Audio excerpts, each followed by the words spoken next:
അപ്പം ഞാനിതാ മക്കളെ തറവാട്ടിലെത്തിയിട്ടുണ്ട്.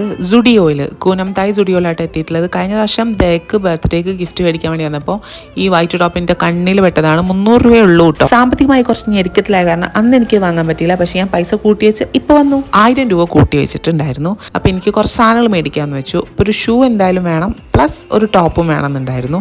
പിന്നെ എന്തെങ്കിലും ലിപ്സ്റ്റിക് അല്ല ചില സാധനങ്ങളൊക്കെ വാങ്ങാമെന്ന് വെച്ചു. അങ്ങനെ എനിക്ക് ആദ്യമായിട്ട് സൈസ് 7-ലുള്ളൊരു ഷൂ കിട്ടി. കാരണം സാധാരണ എനിക്ക് 9 എൻ്റെ സൈസ്, പക്ഷേ 7-ലുള്ള സൈസിൽ കിട്ടി. പിന്നെ ലിപ്സ്റ്റിക്ക് ഭാഗത്തേക്കൊക്കെ ഞാൻ പോയി, പക്ഷേ പിന്നെ ഒന്നും വാങ്ങിയില്ല. അങ്ങനെ ഞാനൊരു 100 റുപ്പീസിൻ്റെ 99 റുപ്പീസിൻ്റെ ഒരു പെർഫ്യൂം വാങ്ങി. പെർഫ്യൂം അല്ല, ഡിയോ. അത് വാങ്ങിയതിനു ശേഷം ഈ സാധനം എൻ്റെ കണ്ണിൽപ്പെട്ട് 49 രൂപയുടെ സൽസാലിക് ആസിഡ് അതിൻ്റെ മാസ്ക്. അപ്പോൾ ഞാൻ വിചാരിച്ചു ഫേസ് മാസ്ക് ഒന്നും ഇത്ര ചീപ്പായിട്ട് എവിടെയും കിട്ടത്തില്ല, ഐ മീൻ അഫോർഡബിൾ ആയിട്ട് കിട്ടത്തില്ല. അപ്പോൾ ഞാൻ അതൊരെണ്ണം മേടിച്ചു. എങ്ങനെയുണ്ടെന്ന് ട്രൈ ചെയ്ത് നോക്കാമല്ലോ, അത് നെക്സ്റ്റ് വീഡിയോയിൽ കാണിക്കാം.